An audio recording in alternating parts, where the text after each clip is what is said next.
manuali, al stesso tempo ritenendo la capacità di essere descrittivi invece di prescrittivi, credo che è ideologicamente molto importante. That's it. Questa è la mia osservazione.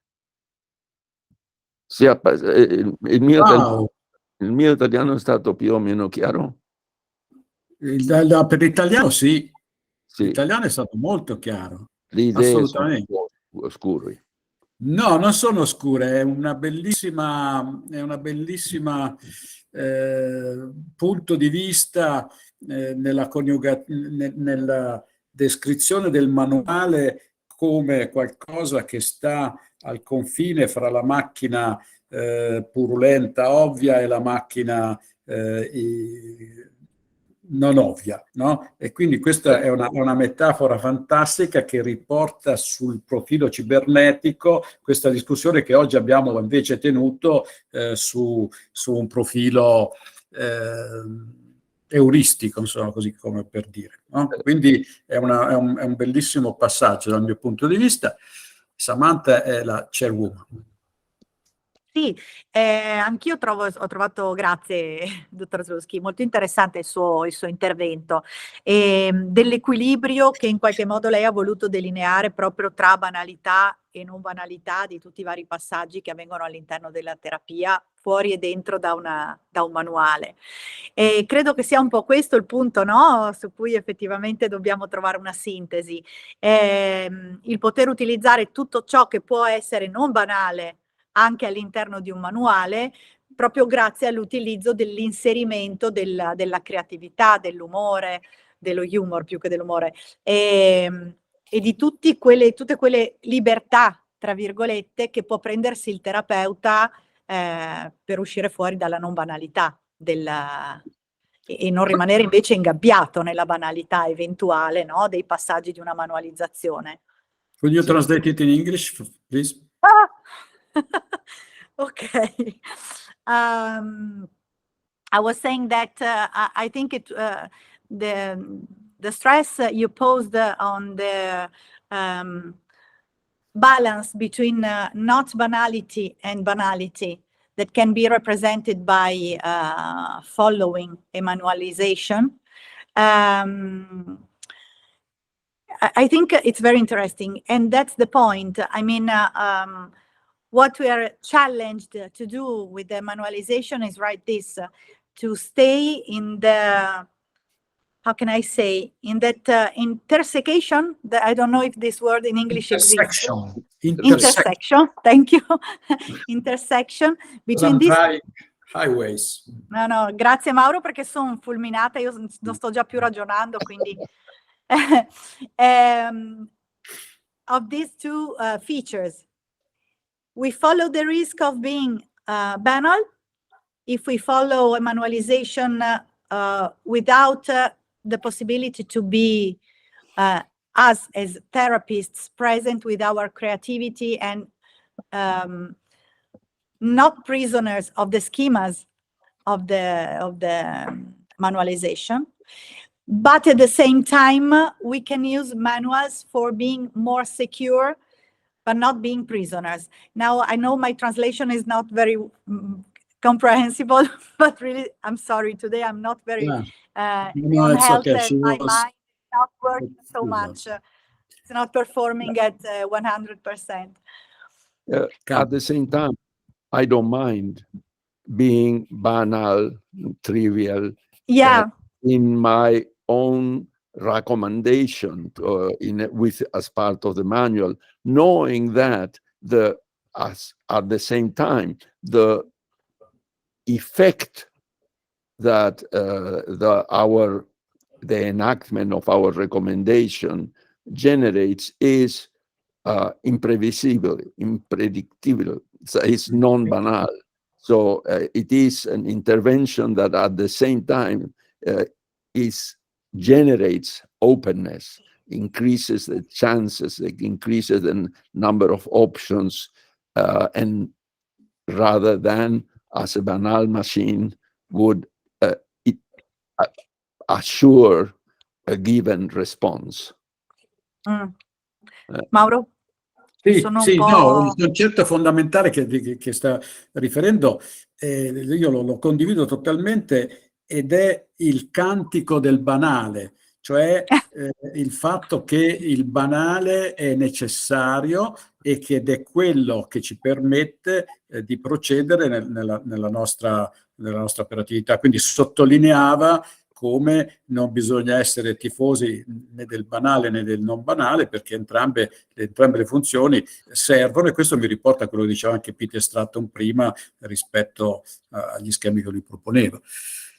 Ok, so. Sì, un equilibrio tra le due cose è la cosa, insomma, più And also, auspicabile. I received right now an email from Laura Fruggeri, and also yesterday evening from Sheila McNamee. So the 14th of December, we will have a conversation about this topic, exactly this topic, with those people that are really very, very informed about, with Sheila, that she's working on the side of non-banal things. And so it will be really nice to have this possibility. That is the stem of our new book about creativity and manualization. That will be, I think, quindi stavo dicendo che abbiamo ricevuto, io in questo momento, la mail a proposito di sincronia, la mail di Laura Fruggeri, che sappiamo bene chi è, che dice che parteciperà alla nostra conversazione del 14 dicembre in preparazione del prossimo convegno, del prossimo libro, sul tema di manualizzazione e creatività, e quindi sul tema del rapporto fra macchine banali e macchine non banali. Ok, il povero... Posso dire una cosa? Sì, certo, assolutamente, Fabio, ci mancherebbe. Lo dico in italiano, poi Samantha me lo tradurrà in inglese, no? Ecco, per Carlos. No, questo rapporto tra triviale, tra banale e complesso, insomma, no? Ecco, quando noi abbiamo cominciato, noi dico io e Mauro, abbiamo cominciato il training a Milano, abbiamo fatto un passaggio tra contenuto e relazione e un passaggio tra lineare e circolare. Credo che il lineare sia banale e il circolare sia complesso, almeno credo. Però quando siamo passati alla circolarità non abbiamo detto che la linearità era da superare ed era inutile, tanto è vero che io credo che il nostro modo di comunicare sia un comunicare lineare fondamentalmente, e quindi apparentemente o comunque concretamente banale. Quindi sono d'accordo con Carlos della necessità di coniugare questi due aspetti. Quindi quando noi nel training diciamo che passiamo alla circolarità, che passiamo alla complessità, non credo che sia utile dire che la linearità non è più importante e il banale non è più importante. E io dico sempre che quando si ritorna a casa dopo aver fatto una lezione di training, torniamo ad avere delle relazioni lineari, insomma. Quando torniamo a casa e salutiamo chi incontriamo, non lo possiamo fare in maniera circolare, no? Lo facciamo in maniera lineare. Ecco, questa è la mia considerazione, Carlos, quindi sono d'accordo con il tuo pensiero. Carlos, do you want me to translate, or is it... No, please do. Okay, he's saying that he wanted to make a reflection on the trivial... Cosa? Ce la fai a tradurlo? Vuoi che lo faccia io? No, dai, fin qui ancora ci arrivo. Okay. So quasi a esaurimento.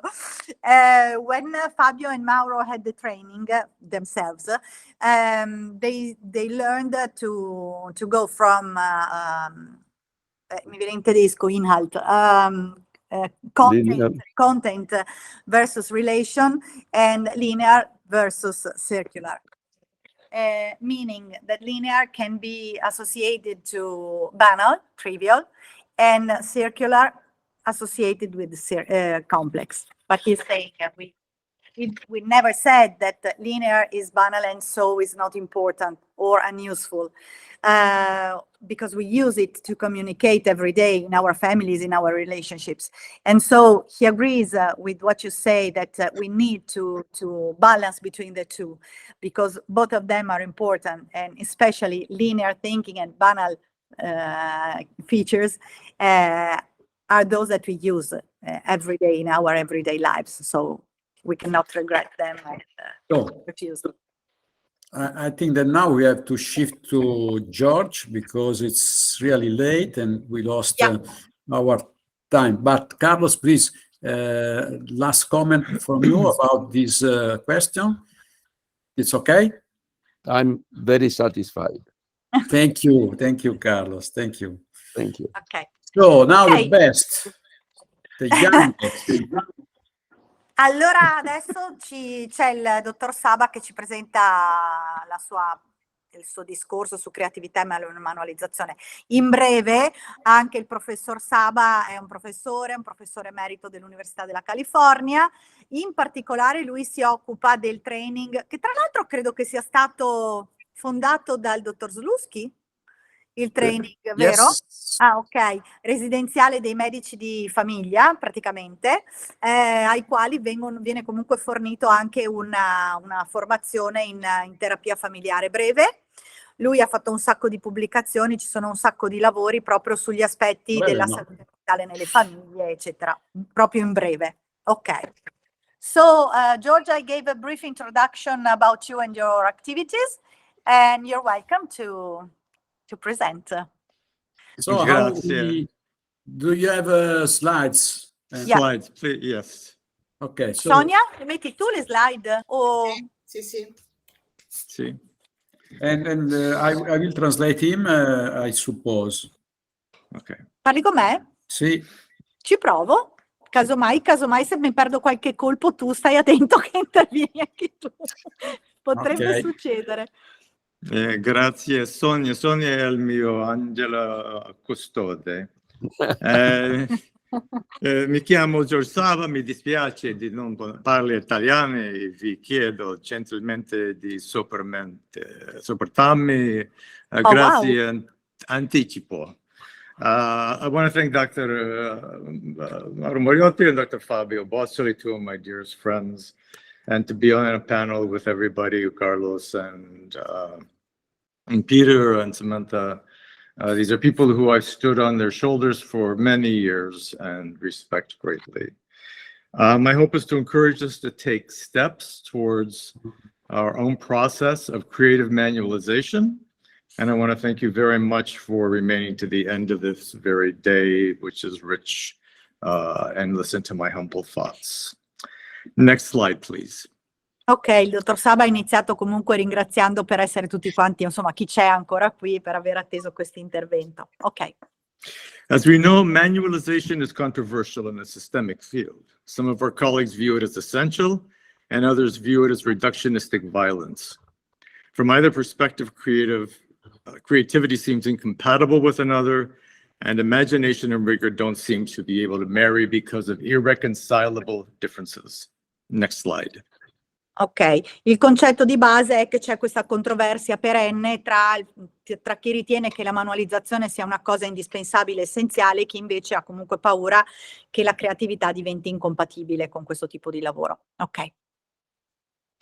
But just as we know that marriage is never between two people, but always between extended contexts, I want to explore the extended context in which creativity and manualization exist, particularly from an epistemologic standpoint.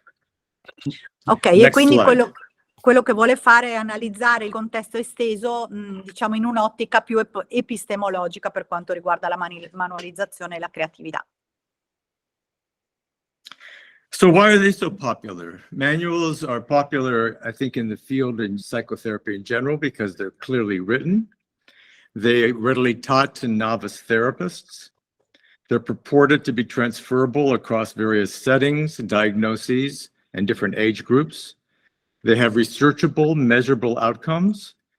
And therapists, the person of the therapist doesn't seem to be that important, because as long as one is adherent to the manual, one therapist is as equally effective as another. Ok, quindi la popolarità dei manuali, diciamo, si presume che lo sia per questi motivi, perché sono scritti in modo chiaro, perché si pensa che comunque portino un veloce apprendimento ai nuovi terapeuti, che siano comunque trasferibili i loro contenuti tra setting, tra diagnosi, tra gruppi di età diverse, che ci siano dei risultati misurabili a livello di ricerca e che i terapeuti che rimangono molto adesi, comunque molto rispettosi delle indicazioni dei manuali, siano comunque efficaci in egual modo, senza differenze. Next slide. Also, once they become the gold standard for treatment, the policy, funding, and government bodies provide essential financial and legislative support needed to continue the development of these models and their dissemination in the field. And finally, most importantly, is I think that once they're declared evidence-based, families understandably decide where is the best treatment that I can get for my family, and invest things like time, money, and perhaps most preciously, our hope that we can get better. E quindi i manuali sembrano diventare o possono essere una sorta di gold standard per il trattamento, perché tutti i corpi, gli enti governativi o comunque finanziatori effettivamente li sostengono, e dalla parte delle famiglie diciamo che lo vedono quasi come un miglior modo per investire il loro tempo, i loro soldi e quindi anche le loro speranze. Next slide, please, Avanti. So the problems with the manualization we've alluded to, I find them, the reductionistic manuals, an anathema to a systemic way of thinking. I object to how mechanistic they are, how highly regimented sets of rules and sequential stages they present, how they require strict fidelity, how they represent a reductionistic view of symptoms, how they have a procedural and algorithmic strategy for change, and then they neglect the uniqueness of patients and families. L'altra faccia della medaglia, dove diciamo i punti su cui vengono criticate le manualizzazioni sono questi: il fatto che siano riduttivi, meccanicistici, il fatto che comunque diano una serie di passi sequenziali e un set di regole altamente strutturati, richiedono l'adesione, una stretta fedeltà a quello che prescrivono, danno una veduta dei sintomi riduttiva, riduzionistica, le strategie sono procedurali e sotto forma di algoritmo, le strategie per il cambiamento, e in qualche modo ignorano quella che è la parte di unicità del paziente e della famiglia. I think in the systemic field, our reluctance to engage in manualization has spared us from some of these pitfalls, but it has kept us from earning the trust and the other support financially from funders and from families. So the tension has always been there, I think, from the beginning of the family therapy field, between creativity and rigor. Okay. La questione è nata molto tempo fa, no? Questa contrapposizione tra creatività e rigore. Okay. The founders of family therapy all seemed to struggle between who represented certain techniques that needed to be learned and studied, and other people who said, let's throw away the theories and be able to engage with families from what's meaningful during the experience. Ok, quindi c'è stata un po' una contrapposizione tra chi voleva rimanere sostanzialmente più saldato alle teorie iniziali, a quello che avevano imparato, versus chi invece era più propenso a affrontare anche nuovi cambiamenti, situazioni diverse, come si presentavano, senza troppe prescrizioni iniziali. One example is Salvador Minuchin bemoaned the fact that he had spent so much time on teaching techniques. One of the first manuals in family therapy were the ABCs of structural family therapy. He taught, like, you know, he went through the alphabet, and each of the letters represented a certain concept. B represented boundaries, J represented joining, E represented enactment. And later he felt like, why did I spend so much emphasis on teaching techniques rather than teaching creativity? And his title for this book he wanted was Training for Spontaneity.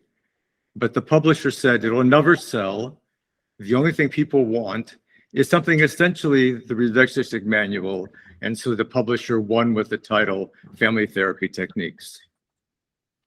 Allora, dice, uno degli esempi di questo è Salvador Minuchin, che ha passato un sacco di tempo a insegnare tecniche e un sacco di cose, insomma, no, ai terapeuti, e poi a un certo punto in realtà avrebbe voluto, cioè si è domandato, ma perché ho passato tutto questo tempo a insegnare tecniche e in qualche modo non c'è mai stato un grande spazio per la creatività. E se non ho capito male, Mauro, casomai correggimi, lui avrebbe voluto scrivere un libro con un altro titolo, ma le aspettative del mercato in qualche modo l'hanno costretto a scegliere un titolo più... Esatto. Ok, è giusto. Ok, un titolo più stretto come questo, Family Therapy Techniques o Techniques. Ok. In the last half of the 1970s and 1980s in America, there were few manuals in family therapy. But the fact that we didn't spend the time really developing ways to show the effectiveness of our work handicapped our ability to really make a difference in the larger psychotherapy field. But I think this issue of creativity and rigor for us has always been a dualistic, reductionistic trap. Dice che sebbene comunque già dagli anni 70-80 siano stati scritti un sacco di manuali e cose sull'efficacia delle terapie, eccetera, in realtà c'è sempre stata una sorta di dualismo tra questi due aspetti, il rigore e la creatività. È sempre stato un po' impossibile, come si dice, conciliarli. Okay, next slide, please. So let me tell you just briefly my context, because my thinking came out of the context. As Okay. Samantha said, I became in 1983 part of a program that Carlos Lusky began in 1972. It was a 3-year specialty training in family medicine, which included training these physicians in brief systemic and relational therapy. Ecco, questo sta iniziando a parlarvi appunto della sua realtà, che è quella di questo corso di internato, credo addirittura di specialità con formazione in terapia sistemico-familiare, che appunto lui è arrivato dopo, che era stato già fondato nel 72 da Carlos Lusky. Next slide, please. Oh, che piccolo. Ecco piccolo. And next slide. Vai, Sonia. Avanti, per favore. And the patient population that we serve are urban underserved, multi-ethnic, multiracial, immigrants and refugees who have low health literacy, poverty, food insecurity, unstable housing. There's over 20 languages that are spoken by the patient population in our clinic. E quindi questa è la popolazione, diciamo, a cui si rivolge questo servizio, quindi popolazioni urbane che non vengono accolte in altri servizi, multietniche, comunque una comunità multirazziale, immigranti, rifugiati, persone con scarsa istruzione, povertà, scarsità di cibo, scarsa, come si dice, situazione di stabilità proprio da un punto di vista dell'abitazione, e in questo servizio vengono parlate all'incirca una ventina di lingue per poter, diciamo, dare accoglienza a tutte queste persone qua così diverse. Next slide. Avanti. The communities face systemic racism, discrimination, sexism, homophobia, which have had significant health inequities and were clearly evident during the AIDS epidemic of the 1980s and during the COVID pandemic in the last 2 years. E quindi ovviamente in questo servizio ci si rivolge a tutte quelle tematiche come razzismo, povertà, violenza, il cambiamento climatico, tutte quelle inequità sociali che poi sono state anche acuite con la pandemia del Covid e una serie di altri eventi, insomma, sociali. Avanti. And so we also train these physicians to fight for justice of all kinds, social, racial, gender, etc. E quello che viene insegnato a questi medici è proprio di combattere contro le iniquità sociali e quindi tutti questi soggetti, insomma, che abbiamo visto. In the mid-1980s, before we go, that's okay. Howard Littleton joined our program. He and I had developed a structural strategic family therapy model. We manualized it with adolescents and families where the adolescents were using substances. This manualized approach later evolved into multidimensional family therapy. And then Carlos and Howard both abandoned me and left the program. Sorry, what did you say, George? No, ha detto che è stato abbandonato, poverino, da Howard e da Carlos, che l'ha lasciato solo con tutta quella gente lì, che io infatti lo andavo a trovare tutti gli anni e tutti gli anni aveva un cappello bianco in più, era disperato, perché era un gran bordello lì, veramente non hai idea della situazione disperata. Nella ricchissima San Francisco sono tutti ricchissimi, centinaia di miliardi, e poi tutti quegli altri sono poveri, capito? E lui si occupava non dei miliardari che hanno solo dato il nome all'ospedale, ma invece di tutti quegli altri. Okay. So I began to develop my own thinking about a epistemology that fit with the communities that came to us for help. There were two influences that were significant.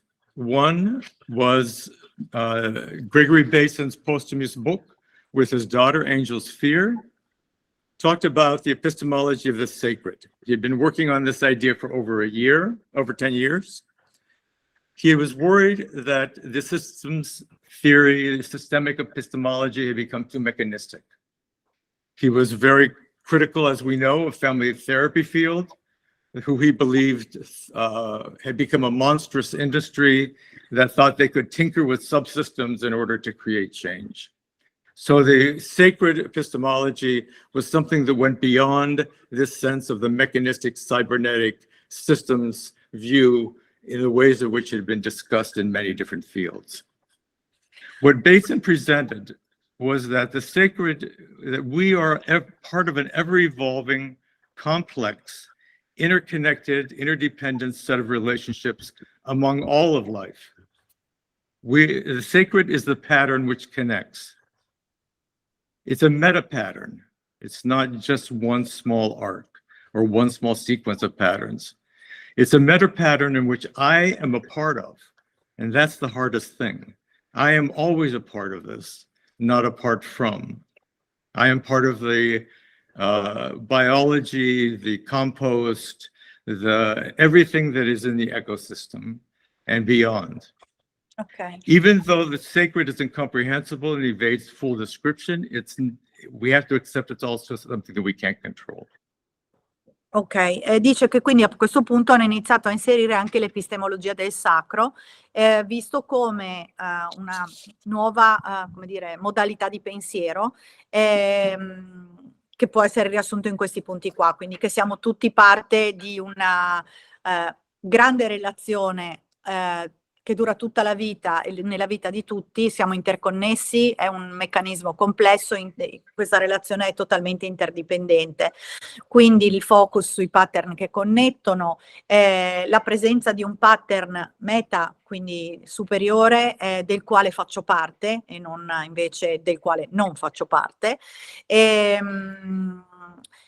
sebbene il sacro sia qualcosa di incomprensibile, sia indescrivibile anche in qualche modo, qualcosa che comunque non posso controllare, rimane proprio per questo un elemento di grandissima rilevanza. Okay. Avanti, per favore. Perhaps one of the best ways of understanding the sacred is Francesco de Assisi's Il Canticotto della Creatura. Il Canticotto del fratello Sole. Sole e sorella Luna. Sole e Luna. Sì? Ok. Sì. Yeah, va bene. Next slide, please. So quindi, the sacred... scusa Giorgio, lui dice che quel cantico lì di San Francesco può essere un buon modo per capire, per mettersi in linea col concetto di sacro. Ok. Okay.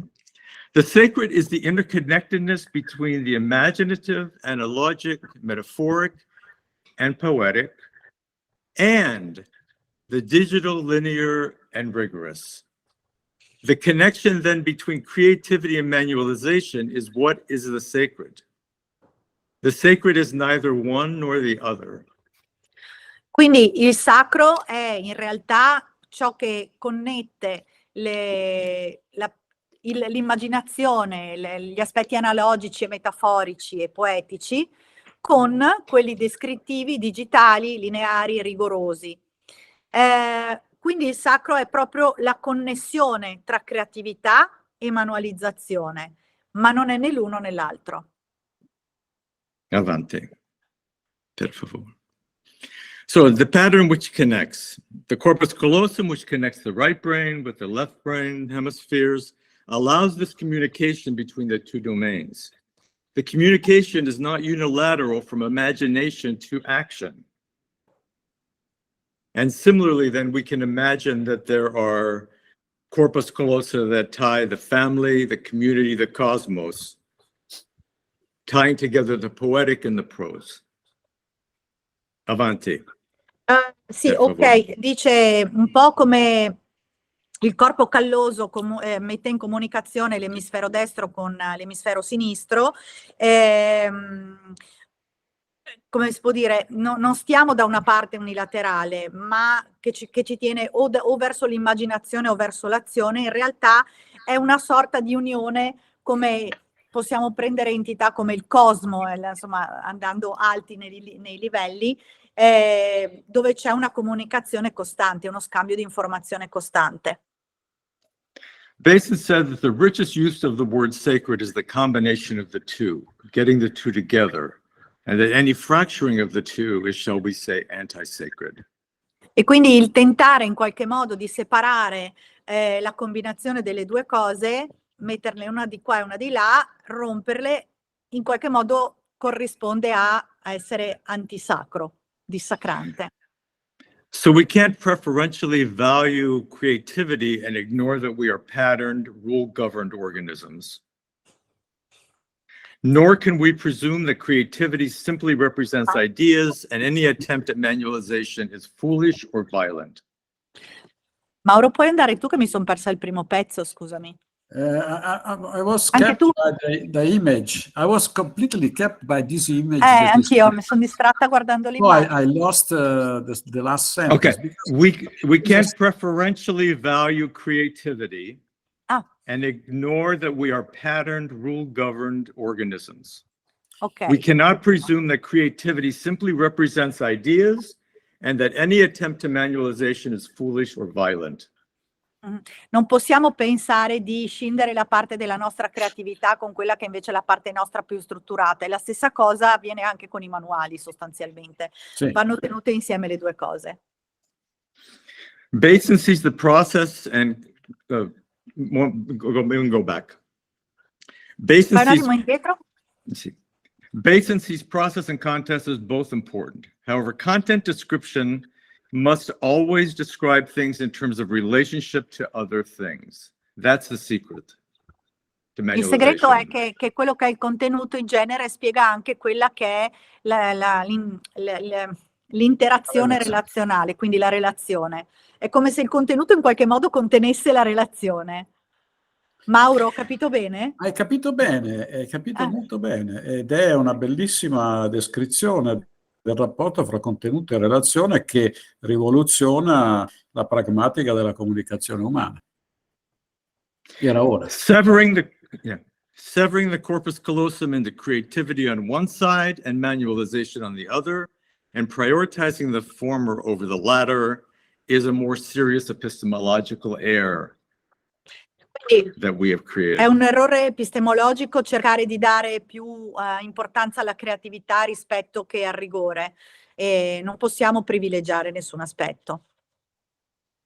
And I don't think we should privilege manuals over creativity. E viceversa.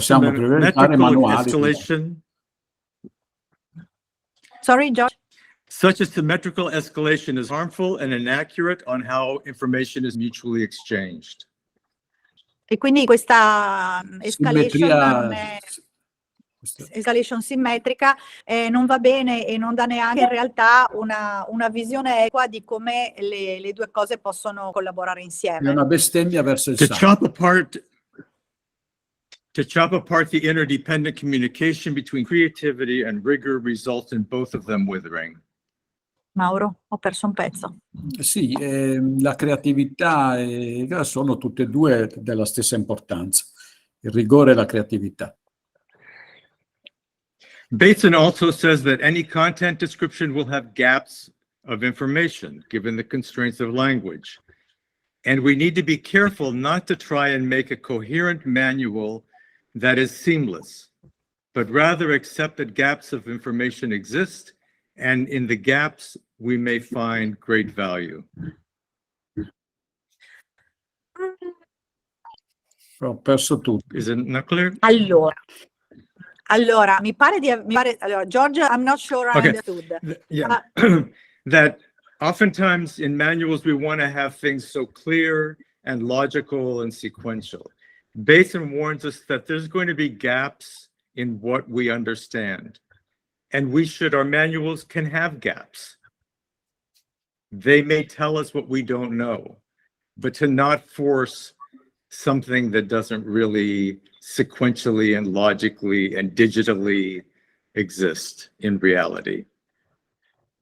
Ok, quindi il vantaggio dei manuali è quello che sono chiari, sequenziali, ci danno dei contenuti, però questi contenuti possono avere dei buchi. Rispetto a come sono formulate le cose, rispetto a quello che c'è scritto. E quindi qui dobbiamo intervenire noi, questo l'ho aggiunto io. No, non è questo lo che ha detto. Allora scusate, ma io sono fusa. No, è che è di aspettare di non avere un manuale coerente senza buchi. I buchi sono parte della descrizione. Sì. E quindi dobbiamo, certo, Sì, va bene. Ok, sì. The second influence for me was Paulo Freire's Pedagogy of the Oppressed. La pedagogia degli oppressi di Paulo Freire. It provided a framework for the communities that we worked with who faced discrimination and racism, and it focused on mutuality and collective liberation. Ok, quindi lui ha fornito una cornice, diciamo, concettuale all'interno della quale poter lavorare con il tipo di popolazione a cui si rivolgono loro, in una modalità anti-oppressiva, appunto. From this anti-oppressive framework, therapy is not the expert objectifying the patient or the family as other. We are all interdependent and interconnected. We breathe the same air as the people in our room and in our lives. There is no other to rescue or to oppress. There's a respect for mutual strengths and expertise. There's a mutuality of learning and collaboration. Change is not saving the person who is sick, and rather it's collective liberation from any relationships that discount or discriminate. And in that sense, it truly is, how are we a part of a relationship in which we are all growing together, not a therapist who's using a manual to affect change at the other. Ok, quindi questi qua sono un po' i contenuti di questa cornice concettuale, quindi la terapia, o meglio il terapeuta non è l'esperto che oggettifica in qualche modo il paziente o la famiglia come altro a sé stante. Siamo tutti interdipendenti e interconnessi, lui ha detto respiriamo tutti la stessa aria che c'è in questa stanza. Non c'è un altro da salvare o viceversa da opprimere. Viene portato molto l'accento sul rispetto per le forze le reciproche e per le competenze reciproche. C'è una reciprocità anche rispetto all'apprendimento e alla collaborazione, e il cambiamento non è visto come salvare la persona malata, mentre piuttosto viene considerata una liberazione collettiva da qualsiasi tipo di relazione che favorisca la discriminazione. E è un po' ritornare a quello che aveva detto prima nel sacro di mettere il focus sul fatto che siamo tutti una parte di, siamo tutti insieme. E quindi è come dire, siamo qui insieme, cresciamo insieme, facciamo delle belle cose insieme. Okay. So the task for me is, how do we accept that creativity and manualization are already interconnected, are already happening explicitly and implicitly? And how do we express that in a way that emphasizes mutuality, mutual learning, collaboration, non-oppression, and accepts the beauty and awe of the nature in which we are a part? I modelli personali di guarigione. Noi tutti abbiamo dei modelli espliciti o impliciti di guarigione che rappresentano, sono queste a rappresentare le forme di manuale, sia che noi ce ne rendiamo conto o no. Ed è proprio che riflettendo con questi e parlandone con dei colleghi che sono che facciamo i primi passi per la descrizione formale dei valori, eccetera, dei nostri credo e il tentativo di metterli in azione.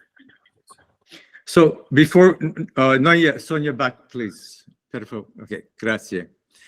So that I believe that everybody has a personal model of healing, whether it's implicit or explicit. It's already a form of manuals, whether we acknowledge them.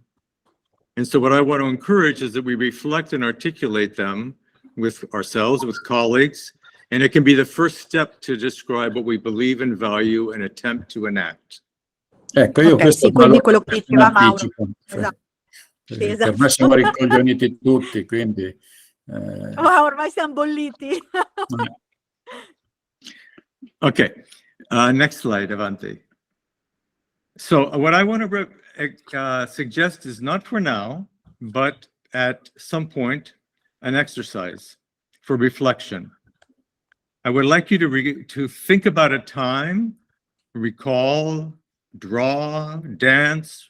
Remember when you or your loved one was suffering, when you were a student, when you thought or succeeded in a therapy session, when you watched a video recording of your work, when you thought you succeeded or failed, and consider what comes to mind that will relate to what you believe or value about any of these experiences. Ok, quindi te lo faccio io, proporre un esercizio di riflessione sul modello personale di guarigione, di farsi venire in mente, disegnare, danzare, insomma ricordare quando uno che amavi stava male, quando tu eri studente, quando hai pensato di avere avuto successo in una sessione di terapia, quando invece hai pensato di avere sbagliato, e considera che cosa ti viene alla mente nei vari ambiti, perché sono tutti interconnessi, che cosa si relaziona a quello a cui tu, e come questo si relaziona a quello che tu credi e ai valori che hai. This is only one door into your own model of creativity and manualization. You can also watch a number of your tapes of training or therapy. But I want to suggest that you consider some multiple interconnected domains by the process of reflection. Avanti. So the first might be, what is therapy? How do you define what it is that you're doing? Are you focusing on alleviating presenting concerns? Are you changing system processes? Are you helping people cope with suffering? Are you goal-directed? What do you think the nature of therapy actually is? Secondly, what's the role of the therapist? What do you really think is your job? What are you doing? What do you think you're responsible for? Are you a motivator? Sal Minuchin said, 99% of what I do is motivate people. 1% is help them change. Or are you a catalyst for change? Or are you a companion on a journey? I remember Lynn Hoffman once asked, maybe we're just friends on a journey. How do you see yourself? What is your role? What's the role of the family? What do you expect of them? What's their responsibility in the therapeutic process? If they're individuals or couples or families, are they just to show up and help? Jay Haley often said the only job that a family has is to actually just come to therapy and say, I need help. The total responsibility is on me then. They don't have to do anything else. If it doesn't work, it's my fault. It's not that they didn't succeed. But do we believe that? Do you believe something? What do you think families need to do to participate? How do you understand suffering? This is one of the deeper ones. Why do bad things happen to communities, to families, to children? Why do we all die? Is suffering preventable? Is it potentially meaningful? Do you need suffering as a precursor to healing and to change? Is there a God, or do things happen by chance? These deep beliefs and values will help shape a bit of some of the other things that you believe in, of what you're doing in the therapy room or with trainees. How do you think that people learn or heal or change? What is the process? Is it, I mean, I think both Peter and Carlos gave beautiful examples of ways to think about learning and healing and change. What is your personal way, do you think, that people get better? Does it require certain conditions? Does it occur in stages? What impedes its progress? How do you adapt what you're doing to individual uniqueness of each family? Do you encourage conflict? Do you think conflict's important? Do you encourage creativity? Do you think experimentation is helpful in sessions? Do you employ digital or analogic or other modes of interacting? What are the ways in which you think people learn and heal and change? How do you think about hope?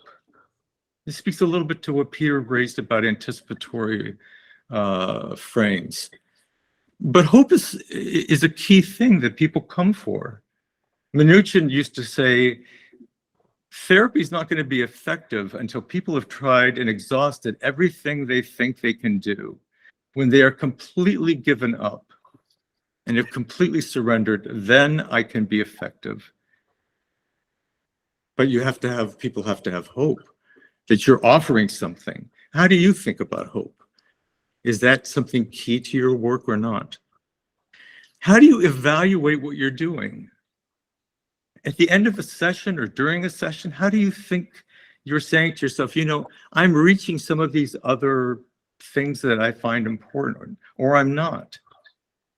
Or the course of treatment, or the course of training. How do you evaluate it? What do you think the methodologies? What are the benchmarks?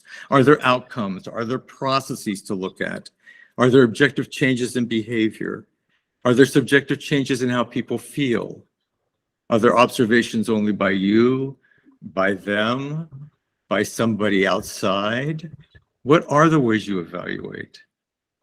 And then how and who do you share these beliefs and values with? Just yourself, your colleagues, maybe other training faculty? Do you do that with the families? Now, a part of this is that everybody has these, whether you're a therapist, a trainee, a student, a family member. And it's in that interface where all of these personal models come together. And do we have this discussion with our families when we're in therapy?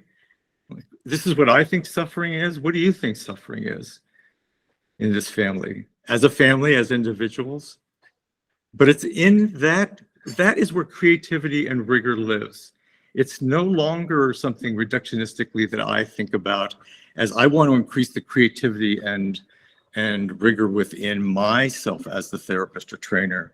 It's how to create that within the context of me and the family, me and the trainees, our larger communities. How is all of that enhanced? Ok. Okay. Ok, Allora, una sintesi di tutto questo che ha detto, che è stato veramente molto interessante, e che finisce con la considerazione del rigore e della creatività che vivono insieme con noi, con il terapeuta, con il cliente nel contesto più allargato, e tutto questo è stato esplorato attraverso queste domande. Domande su cui lui ha creato tutta una serie di sottodomande, e che credo possa essere poi un esercizio che faremo a lezione assieme, e che comunque possiamo ben vedere dalle domande base. Che cos'è la terapia? Come la definiamo? Mi viene in mente semplicemente quello che ha detto Loriedo oggi, quando diceva, ad esempio, che nel governo attuale stanno dicendo che la psicoterapia non si sa cos'è e quindi la possono fare tutte, per esempio. Quindi, cioè, qual è la definizione che ognuno di noi dà della terapia? E una volta detto questo, qual è il ruolo del terapista? Noi come ci sentiamo come terapisti, come pensiamo di portare avanti questa cosa, con quali strumenti, con quali speranze, con quali angosce? E ancora, qual è il ruolo della famiglia? Qui mi sembra di vedere Cecchini al lavoro, no? Cioè la semplificazione della domanda e la capacità di farsi le domande più semplici, perché le domande più semplici sono quelle, sono quelle più importanti. E quindi qual è il ruolo della famiglia? Per noi la famiglia può essere una cosa, e per un altro un'altra cosa. E ancora, che cosa pensiamo come definiamo la sofferenza? Cosa vuol dire soffrire? Come la sofferenza può essere definita da una persona diversa da noi a seconda del suo stile, delle sue esperienze e così via.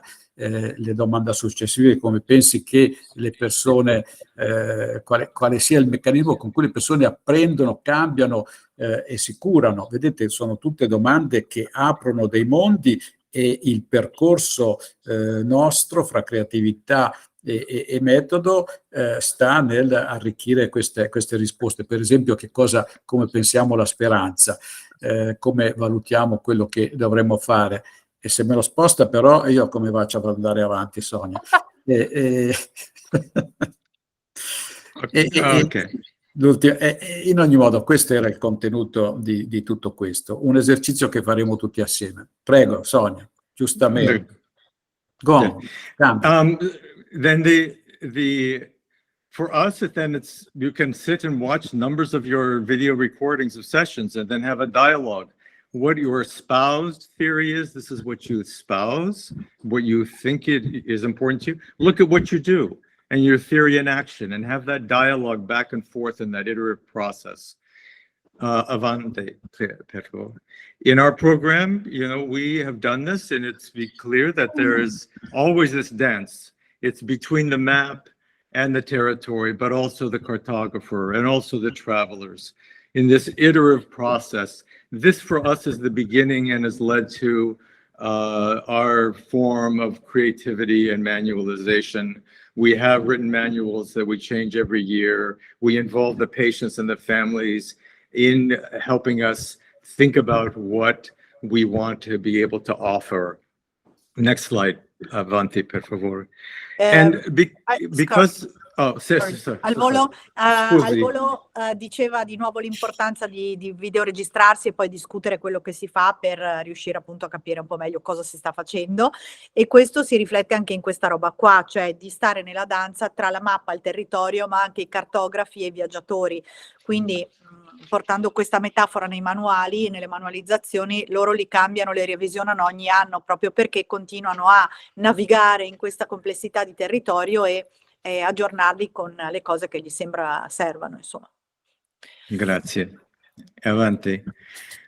Because for us it is isomorphic, the relationship between our creativity and manualization, then the manuals for how we do our therapy, how we train our faculty, how we supervise the residents, they all have similarities. So we basically have a meta manual that is process-oriented, and then specific descriptions are laid out in each of the ones that are relevant for that group. Quindi Yeah. Giorgio, sorry, but I don't have enough working memory. No, it's okay. No. It's just... Dice che c'è una sorta di isomorfismo tra quello che fanno nel trattamento con le famiglie, la supervisione dei medici e il training vero e proprio. E tutto questo è in qualche modo riassunto all'interno di un metamanuale che appunto indica un po' la via da seguire in tutti gli aspetti, in tutte e tre le situazioni. Okay, next slide. So I think that for me, one of the key things is the ethical obligation that I feel like we have to move this discussion beyond the dualism, to be able to say this, yes, we do have ways in which we work that people can identify our manuals. We may not call them that, we may not think that way, but epistemologically, creativity and manualization are always operative. And we have an ethical obligation to tell the people who we work with what it is that we are doing. So often, particularly in the United States, there's new therapies and new techniques that are developed and tried out, particularly on marginalized populations, without really being tested. And that's a form of oppression. A 6-month study that shows the brief change in behavior, which becomes a ubiquitous treatment across the board, is not ethically responsible. We need to take this much more seriously about the people who really are at most risk and who are coming to us for help. Ok, ce la fai Samantha? Io no. Sì, in brevissimo ho fatto un cenno a quelle che sono le questioni etiche, gli obblighi etici rispetto al cosa dire anche proprio nella questione della creatività e dei manuali, in particolare con queste popolazioni che sono insomma già discriminate di loro. È molto importante la comunicazione rispetto a quello che si sta facendo, quindi anche nuove tecniche, nuovi metodi, insomma renderli partecipi di quello a cui vengono esposti, ecco, in qualche modo. Okay, I think the last slide may be Avanti. Next one more. Ancora un'altra, Sonia? Yeah. Again, we can go to the very last one because of time. So for me, the sacred marriage has always been there. It's not that there has ever been a question. We have, if epistemologically, I believe what I've said today is that creativity and manualization, imagination and rigor are always in the interdependent dance throughout the entire cosmos, the entire ecosystem in which we are part. It's our recognition that is lacking. And if we accept that and accept a position of being humble, of doing the best we can, of being awe-inspired with the mystery and the beauty and the ethical responsibility of living together as one, then this issue of creativity manualization will be much easier to address than it has become so contentious in the field. So I want to thank you very much, and I would love to continue our work. I know that many of us care a great deal about this, and I look forward to working together with all of you. Thank you, Samantha. Thank you, Amaro, for translating. Thank you. And thank you, everybody. It's not so well. Comunque l'ultima in chiusura, insomma, quello che diceva è che da un punto di vista epistemologico, se noi cerchiamo di stare in questa danza di interdipendenza tra creatività, manualizzazione, immaginazione e rigore, in una posizione aperta in qualche modo, connessa, in cui possiamo accettare la connessione tra il mistero e la bellezza e tutti questi aspetti che appunto possono essere in qualche modo combinati. In questo modo, forse, stando in questa posizione di accettazione dell'interdipendenza, sarà più facile anche stare nella questione creatività, rigore, manualizzazione. Circa. Wow, mamma mia, che brava, bravissima Samantha. Non credo proprio. Samantha è stata bravissima perché aveva un'influenza oggi. No, c'ho anche la febbre, No, Giuro, Adesso quindi ecco. scusatemi se oggi veramente la mia mente non era in forma, ma dai, ce l'abbiamo fatta, l'abbiamo portata fuori. Sì, grazie. Davvero grazie a Prego, tutti. grazie. Thank you all. Direttore, concludi. Il nostro amato direttore, cosa ci dice di bello? Sentiamo. Pensierino della sera. No, perché mi ero confuso quando mi hai chiamato direttore, no? No, pensiero della sera è che oggi pomeriggio è stata una conversazione fantastica, insomma, tra menti differenti, no? Con stili differenti, e quindi connettendole tra di loro credo che il risultato sia fantastico. Come dicevo prima a Mauro, credo che questa conversazione sarà oggetto di una trascrizione e che metteremo in un articolo nella nostra prossima rivista maieutica, perché è stata fantastica e la paragono, e qui Carlos si ricorderà della prima volta che è venuto in Italia nel 1981, credo. 81, no? 3 di luglio 1981. Ok, quando facemmo quella meravigliosa conferenza in cui, ricordo, Carlos ci definì non proprio dei delfini, ma qualcosa del genere, no? E quindi sono passati 43 anni e oggi ci ritroviamo qui insieme, fortunatamente, ancora a conversare. Io ringrazierei veramente in maniera, poi Samantha fai l'ultimo sforzo di traduzione, oltre a Carlos, ovviamente Peter e George per il grande contributo che hanno dato, e credo che anche un ringraziamento dovuto, no, a Samantha per questo sforzo in febbre, no, di traduzione, e a Sonia che ha orchestrato tutto questo fino al pomeriggio, e ovviamente a Mauro che è la mente, no, di questo incontro, no? Ok, grazie a tutti voi e siete stati fantastici. Grazie a tutti gli allievi, soprattutto, E che grazie vedo soprattutto ben agli 40 ultimi allievi rimasti, sono ancora qua. che sono stati molto resistenti, no, a questa giornata. Puoi tradurre velocemente, Samantha? Yes, brief translation for you. Fabio was saying that this conversation among so different minds and so different people was very valuable. And so valuable that it will be transcribed and probably will be a part of the next issue of our review. This conversation reminded him their meeting with Carlos in 1981. I don't know any more details about this. Anyway. Again, Fabio says, thank you very much to all of you for your precious contribution. It was really a valuable conversation. He appreciated it very much. He thanks to Samantha for being here while not being very well today.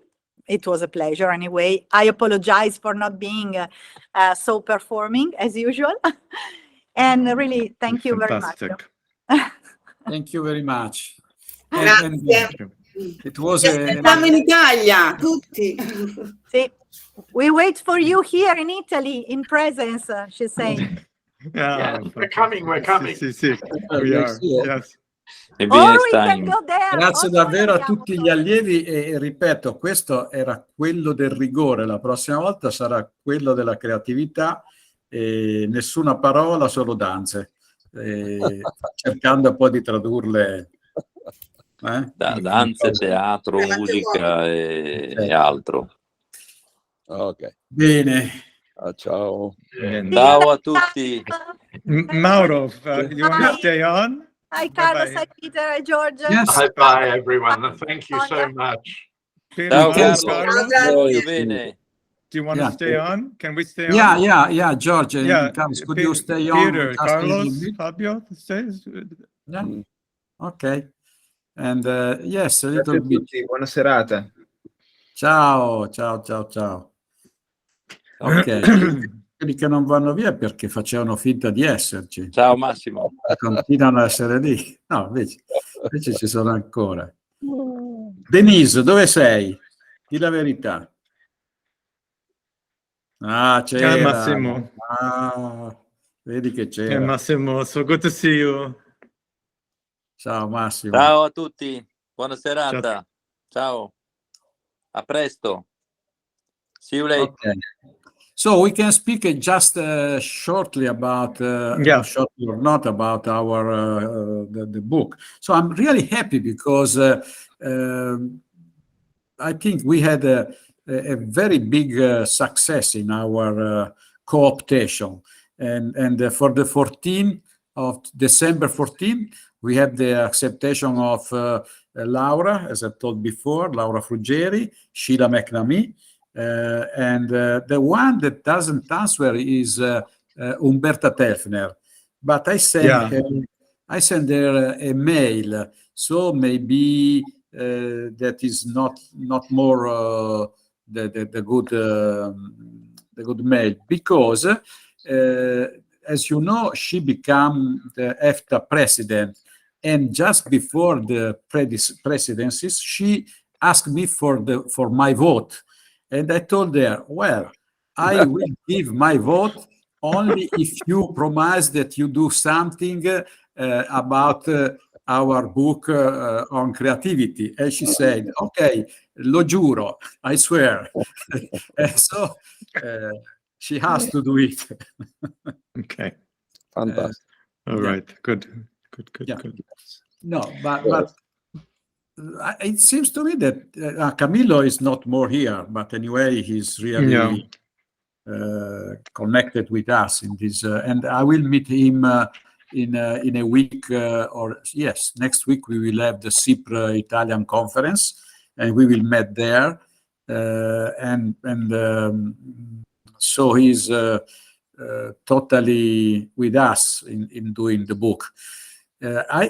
One question is that this book, yes, we will do this book in Italian, but I think that also in English should be interesting. So what do you think? It's impossible, too complex? Will Franco Angeli let will they allow a translation into English? We have to ask for, or maybe we have to ask. We need a collaboration between Springer and Angeli. No, I don't think that's going to happen. Yeah, I don't know. I was going to say, what we don't know yet is how different the new book will be from the old book, and how much direct material will be transported into the new one. Will people actually just springboard from the handbook and write something new, or will they just rehash their chapter? I think, I liked a little bit, who was it? Not Valeria. No, Athena. Athena. Who wrote about, do we do more case examples? Do we do, if we really if we encourage people to put in stories, case examples, transcripts, something which makes it more than just the program description. Some people did that. I think, Robert Hennick had a really good description of the of how he does that iterative evaluation, manualized checking with the family and stuff. I think if we ask people to really do that, it could be different. Yeah. Yes, we have to choose a guideline for all of us. And for now, we don't have clear ideas. We see the process, but we don't have clear ideas that we need before December 14th. Yeah. For sure. Okay. Okay. And maybe Athena told interesting things. and there are many chapters that should be, and also all the authors are happy to work on this subject. So I mean 16 answered on 21. Yeah. So Yeah. It's not bad, not at all. That was a good response. It was a really good response. Enthusiastic. And also today in the today conference has been really interesting. So Peter Stratton, Peter, Carlos, and you, George, you told really interesting things about how to work your chapter, for instance, no? Mm-hmm. Yeah. It's a chapter. It seems to me, and this morning also before also Gennari, la Gennari, Luisa, yeah. all the interesting things. So I think that we will have a lot of answers, and the book will be really new in front of the old one. The old, I mean. Good. Well, in my experience, at least with the Spanish publishers, if I retain the copyright and they retain the copyright for the Spanish edition, then everything is all right, and that's a possibility to do it. So that Francangeli retiene la sua. I'm sorry. Yeah, now okay. What language I was speaking? Yeah, no, in English. No, you in English, yes. Okay, so if Franco Angeli retains their the copyright of the Italian edition, and we retain the international copyright, then that's not infrequent at all, and that solves the problem of the possibility of translating it. So Camillo is the chief, the director of this collana, so he can ask to them or tell them that they will own only the Italian copyright on our work.